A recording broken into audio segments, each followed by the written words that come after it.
So, you guys have probably noticed recently that I haven't been sharing a lot of film photography related videos here on the channel.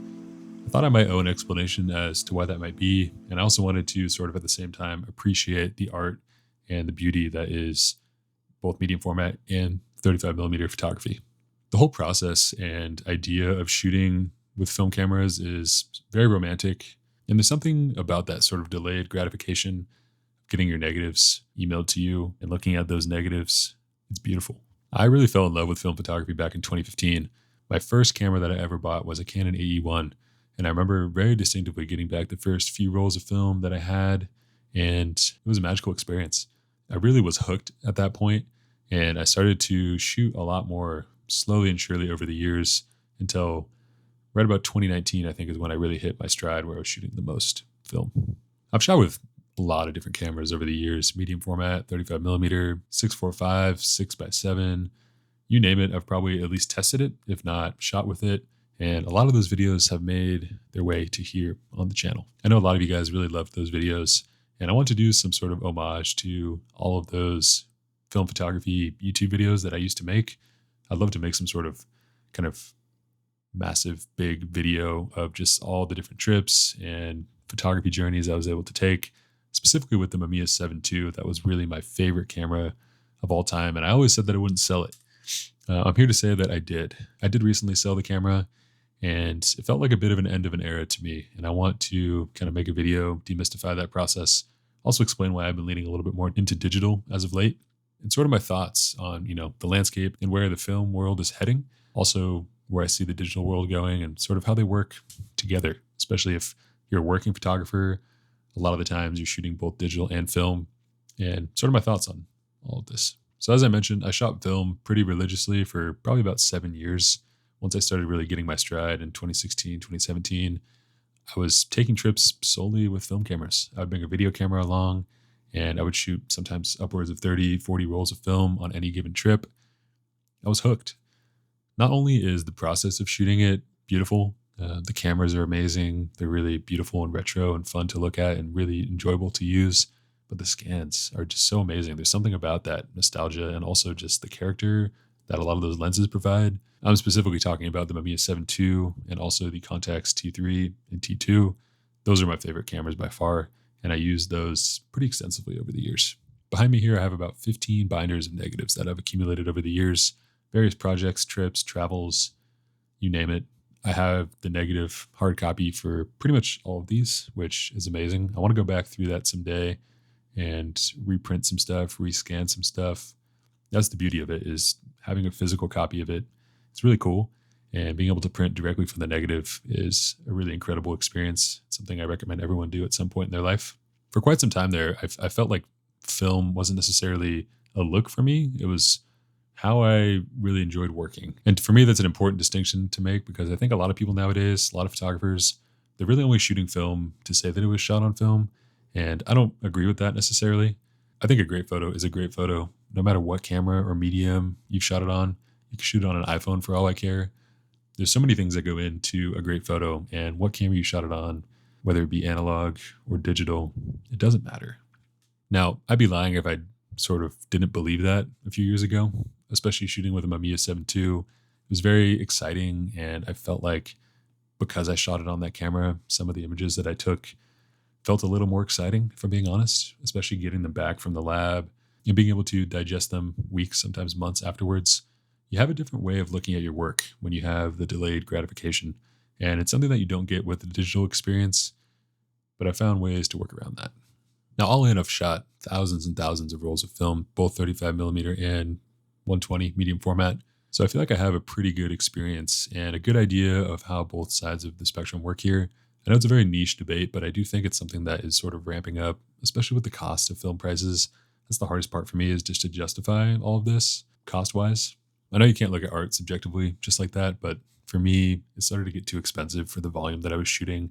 And I started looking for other ways to mimic the look and feel that I loved from my medium format Mamiya 7 II.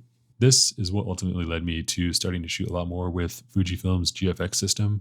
I feel like it's one of the only cameras on the market that really has that medium format depth and feel. You can't get it all the time, but there's images I've taken with GFX cameras over the years that have this beautiful depth and color and richness to them. That is exactly what I loved about my 6x7 film camera. Now, a large part of why I've switched is I feel like I've gotten pretty good at mimicking the colors on a digital camera. Point and shoots, medium format, crop sensor. I've gotten my colors really dialed, and I feel very happy with how everything is looking right now. I put a lot of work in over the years to really figure out the way that I like stuff to look. And I would encourage you guys to do the same, especially if you're sort of struggling to find your look and feel. It takes some time. There's no one quick solution. And anyone trying to sell you that, they're wrong. Editing is a skill and it takes quite a bit of time to learn and master.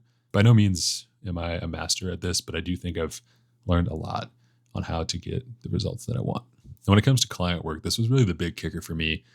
I never had shot a client project on film, and I still haven't to this day. Some of my friends do, and it's great, but I feel like it's a very niche part of the photography industry that is not necessarily what I want to be focused on. I want to be hired because I'm a good photographer. And no matter what camera I'm shooting on, I want to be able to deliver that look and feel to the client. And I felt like over the years, I've been able to get that look pretty consistently and reliably with digital cameras. Now, I would say that this didn't necessarily come to a halt. It just sort of gradually started to trend more towards the digital direction, but I stopped shooting film as much as I used to. And I found myself just gravitating towards bringing a digital camera on a trip, whether it's a point and shoot like a Ricoh GR3 or a GFX, obviously XT5, those kinds of cameras. I was able to get the results that I wanted time and time again. And the more that I was able to get those results over time, I started to rely less and less on the look and feel of the film scans. Weirdly, I think this made me a better photographer because I was really focused on the final product and I had a lot more say in how that final product looked. There's nothing better than getting your scans back and they're just gorgeous and beautiful right out of the box. And there's nothing wrong with that whatsoever. A lot of people love Kodak, especially because of how amazing the tones are. You don't have to do much to the scans. I love sort of having a blank canvas for every photo and every shoot. I love sort of crafting a beautiful color palette. And I love putting together a story based on the different images that I shot. I found this to be a lot easier shooting with digital cameras versus picking up my Mamiya 7. It felt a little limiting, and the images that I got on my GFX cameras felt a lot more like what I was going for. Now, back to the idea of client work. Anything that I've gotten hired for really does need a digital camera. Oftentimes I'm tethered. Clients want to see pretty quickly like what the results are. And you can't do that with a film camera. I found I need to be very technically proficient over the years when it comes to editing, being able to tether properly, organize your selects when you don't have a Digitech. All this stuff is extremely important. And the bigger and bigger jobs that I've been able to get hired for, there's a big focus on just being able to see what's on the back of the camera screen almost instantly. To me, there's a very, very small portion of people out there that have the trust and the relationships with their current clientele to be able to shoot solely film. There's just a big trust that has to happen. And you're not able to see any of the images that that photographer has specifically shot. It just makes it a lot more cumbersome and difficult overall. I guess all this to say, my current digital workflow feels very fast, feels very intuitive, creatively inspiring. I love what I'm making right now with the cameras that I have. I do revisit my film archive pretty often, but if you take a look at my website, which I'll link down below, 99, if not 100% of the shots on my site are digital. And obviously that's appealing to a certain group of people. Just as such, a portfolio entirely shot on analog cameras are as well. I'm by no means saying that one is better than the other in this video. What I am saying is this is kind of the route that I've gone, and I'm pretty happy with it so far. A lot of it comes down to the editing, I think, and how you're able to make these digital files come alive. I think that's why I gravitate so much towards the GFX cameras, is because it feels like you're painting. You can really do whatever you want to the files. They're not going to break, they're not going to clip, and there's so much dynamic range to work with that you can really make the image sing however you would like. I sort of just feel overall that I'm in a bit of a different season than I was a few years ago creatively, specifically with the kind of equipment that I've been using. I guess all this to say, you don't have to shoot film to be a serious photographer. I will say some of the best photos I've seen over the years come from 35mm point and shoots. There's just something so beautiful about the way that you can see the world through 35mm and 120 film. Right now, for me, it's just not a big focus. So I've sort of changed directions and been really happy with the digital cameras that I'm using nowadays. My current setup, as I mentioned in previous videos, is the Ricoh GR3, the GFX 50R, and the GFX 100 Mark II. And between these three cameras and a couple of different flashes, multiple different lenses, I'm exactly where I want to be with the work that I'm making.